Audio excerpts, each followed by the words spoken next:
মসজিদে নববীর মধ্যে সাহাবী এসে বলে, ইয়া রাসূলুল্লাহ, আমার তো সম্পদ নাই, টাকা পয়সা নাই, অত্যন্ত গরিব, একবেলা আনলে আরেক বেলা খেতে পারি না। আপনি দোয়া করুন আল্লাহ পাক রব্বুল আলামিন যেন আমাকে সম্পদ দান করে, তাহলে আমি অনেক ধনী হয়ে যাব, জাকাত দিব, সদকা করব, দিনের ভালো ভালো কাজ করতে পারবো। রাসূলুল্লাহ সাল্লাল্লাহু আলাইহি ওয়াসাল্লাম বলেন, হে সাহাবা, তোমার কি আমার রীতি, আমার তরিকা পছন্দ হয় না যে একবেলা আনবে আরেক বেলা না খেয়ে থাকবে? এইভাবে তুমি ইবাদত করে যাও, এটাই তোমার জন্য কল্যাণ। সাহাবী চলে গেলেন, হয়তো বউয়ের লগে পরামর্শ করে। তারপর বউ মনে হয় ধাক্কাই আবার পাঠাইছে, আসছে, ইয়া রাসূলুল্লাহ, আপনি দোয়া করেন, আমি পারবো, ইনশাল্লাহ আমি দিব। এবার রাসূলুল্লাহ সাল্লাল্লাহু আলাইহি ওয়াসাল্লামের তার পিরাপিরিতে নবীজি দোয়া করলেন, আল্লাহ তুমি সালাবাকে সম্পদশালী করে দাও। সালাবা এবার বকরি লালন পালন শুরু করেছে। মদিনার মধ্যে তিনি থাকতেন, মদিনা তো শহর, শহরের মধ্যে বকরি লালন পালন শুরু করেছে, অনেকগুলো হয়ে গেছে, এবার আর জায়গা হয় না, দাম তো বেশি। এখন সে কী করছে, মদিনার বাইরে চলে গেছে। এর আগে 5 ওয়াক্ত নামাজ মসজিদে নববীতে পড়তো, এবার শুধু আসর আর জোহর পড়তে পারে, বাকিটা দূর হয়ে যায়, আসতে পারে না। এবার মদিনার বাইরে থেকে শুধু জোহর আসর উপস্থিত হয়, বাকি সময় উপস্থিত হতে পারে না। রাসূলুল্লাহ সাল্লাল্লাহু আলাইহি ওয়াসাল্লাম লক্ষ্য করলেন। এরপর কিছুদিন পর তার এত পরিমাণ সম্পদ হয়েছে, দোয়া তো করেছেন কে? নবীজি, কবুল তো হবেই। তো এত পরিমাণ হয়েছে, এবার মসজিদে নববীর পাশে যে এলাকা ছিল সেখানেও তার জায়গা হয় না, সে আরও দূরে চলে গেছে। এবার সপ্তাহে শুধু জুমার নামাজটা পড়তে আসে, আর বাকি পাঞ্জেগানা পড়তে পারে না, কারণ অনেক দূরে চলে গেছে। এরপর তার এত সম্পদ বেড়েছে যে তার এখন আর জুমার নামাজের জন্য আসতে পারে না, কষ্ট হয়, সম্পদ বেশি হয়ে গেছে। সে তো খুব ভালো আছে, আলহামদুলিল্লাহ, আল্লাহ তাআলা খুব বরকত দান করছে। আল্লাহ তাআলা কারো প্রতি যদি তার কোনো কারণে অসন্তুষ্ট হন, তার কি খাবার কেড়ে নেন না, তার পোশাক কেড়ে নেন না, আরও ভালো ভালো পোশাক পরান, তার অর্থ সম্পদ কেড়ে নেন না, শুধু এক জায়গা থেকে দেন, তার সেজদার তৌফিক কেড়ে নেন। নাউজুবিল্লাহ বলেন। আল্লাহ তাআলা কিচ্ছু করেন না। তো একজন বড় কোম্পানিওয়ালা, সে কোম্পানির জোরে খালি নাচে, এখন যখন তাকে ধরবে, কোন জায়গায় ধরবে? কিচ্ছু করবে না, ডাইরেক্ট কোম্পানিটা বন্ধ করে দিবে, শেষ, তার শেষ। আল্লাহ তাআলা যার উপর অসন্তুষ্ট হন অথবা তার কোনো আমলে আল্লাহ পছন্দ না করেন, তখন তাকে কিচ্ছু করেন না, শুধু সিজদার তৌফিকটা ছিনিয়ে নেন। এবার আর তার নামাজ রোজা ভালো লাগে না, পড়তে পারে না, সময় পায় না, ব্যস্ততার কারণে সে সময়ই হয় না। সাহাবা তো এবার অনেক ব্যস্ত, সাহাবার সময় হয় না। রাসূলুল্লাহ সাল্লাল্লাহু আলাইহি ওয়াসাল্লাম বললেন, হে সাহাবীরা, সাহাবার খবর কি?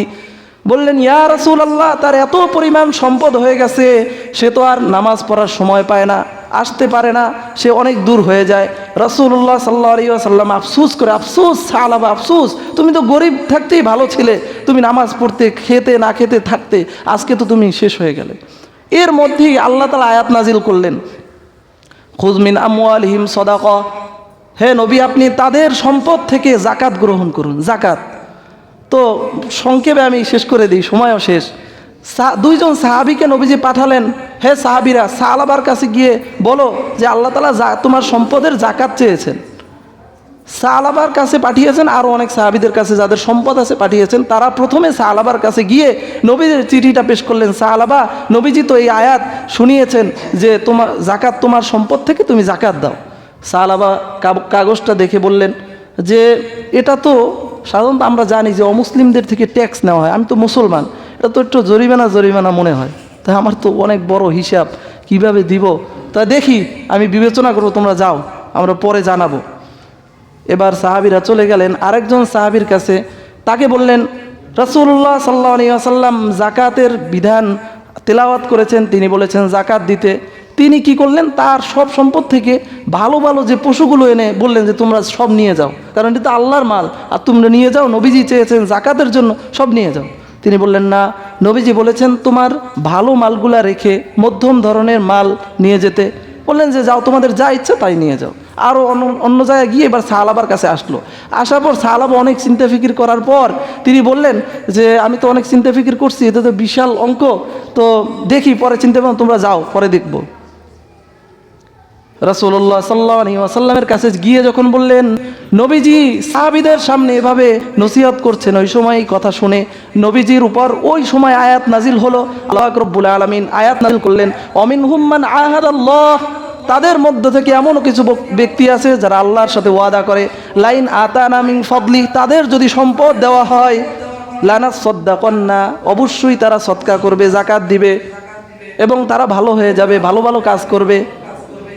আল্লাহ তাআলা এই আয়াতের পর বলেন যে তারা এই যে যখন তাদেরকে আমি আবার দিলাম, তখন তারা আবার মাথা ঘুরিয়ে নিল, মুখ ফিরিয়ে নিল, যার কারণে আল্লাহ তাআলা তাদের উপরে এত অসন্তুষ্ট হয়েছেন, তাদের অন্তরের মধ্যে আল্লাহ তাআলা মোহর মেরে নিয়ে দিয়েছেন। নাউজুবিল্লাহ। এই আয়াত নবীজি তিলাওয়াত করার পর ওই মজলিসের মধ্যে সাহালাবার আত্মীয় স্বজন ছিল, তারা দৌড় দিয়ে সাহালাবার কাছে চলে, সাহালাবা তোমার তো শেষ সর্বনাশ হয়ে গেছে, আল্লাহ তাআলা তোমার ব্যাপারে আয়াত নাজিল করে দিয়েছেন। তখন সাহালাবা তো দেখলেন আয়াত নাজিল হয়েছে, ওই সময় সাহালাবার গরু বাছুর যা ছিল সব নিয়ে নবীজির দরবারে রওনা করছে, মাটি মারতে মারতে মাথায় যে কি হলো, আফসুস। নবীজি তো আফসুস করছেন, আফসুস সাহালাবা আফসুস, তোমার ব্যাপারে আয়াত নাজিল হয়ে গেছে। সাহালাবা যখন তার জাকাতের পশুগুলো নিয়ে আসে, রাসূলুল্লাহ সাল্লাল্লাহু আলাইহি ওয়াসাল্লাম বললেন, হে সাহালাবা, সময় থাকতে তুমি সময়ের কদর করো নাই, যখন চাওয়া হয়েছিল তখন দেও নাই, সুতরাং এখন তুমি যতই চেষ্টা করো ওটা কবুল হবে না। তাফসিরের কিতাবের মধ্যে এসেছে নবীজি কেন কবুল করলেন না, যেহেতু তওবা করার সুযোগ ছিল। এসেছে যে তিনি আল্লাহর ওহির মাধ্যমে জানতে পেরেছেন তার অন্তরের মধ্যে নিফাক আছে, সে আসলে পরিপূর্ণ খাঁটি হতে পারে নাই, এই জন্য নবীজি কবুল করেন নাই, তাকে ফেরত দিলেন, সে চলে গেছে। নবীজির ইন্তেকালের পর হযরতে আবু বকর রাদিয়াল্লাহু তাআলার কাছে আবার নিয়ে আসছে, হুজুর আপনি গ্রহণ করুন। আবু বকর রাদিয়াল্লাহু তাআলা বললেন যে নবীজি যেখানে গ্রহণ করেন আমি কিভাবে গ্রহণ করি, ফিরিয়ে দিলেন। এভাবে সে উসমান রাদিয়াল্লাহু তাআলার যুগে এসে সে মরে গেছে, সে আর সেই জাকাত দিতে পারে নাই, আল্লাহ তাআলা তার অন্তরের মধ্যে মোহর মেরে দিয়েছে।